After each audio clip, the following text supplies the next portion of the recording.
ती प्रत्येक गोष्ट करत असताना बाकी कोणाला दिसो नाही दिसो, समोरच्याला दिसो नाही दिसो, माझ्या मित्राला, माझ्या स्नेहांना, माझ्या घरच्यांना, माझ्या आप्तेष्टांना, माझ्या सेवेकरांना दिसो नाही दिसो, पण माझ्या भगवंताला दिसते हे गोष्ट लक्षात ठेवा. माझा भगवंत सगळीकडून बघतोय. त्रिभुवनामध्ये त्याचे डोळे विस्तारलेले आहेत. सगळं त्रिभुवन त्याच्या त्रिनेत्रांमध्ये सामावलेलं आहे. तो भगवंत सगळ्या बाजूंनी आपल्यावर लक्ष ठेवून असतो. त्यामुळे तुमच्या चांगल्याचा तो न्याय करेल, वाईटाला शासन करेल, हेही लक्षात ठेवा. त्यामुळे कुणाला फसवू नका.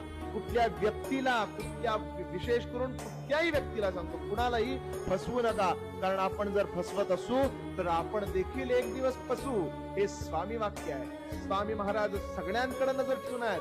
सगळ्यांवर त्यांची नजर आहे. स्वामी बघतायत. ह्या वाक्यावर ठाम राहा. महाराज कल्याण करतील म्हणजे करतील.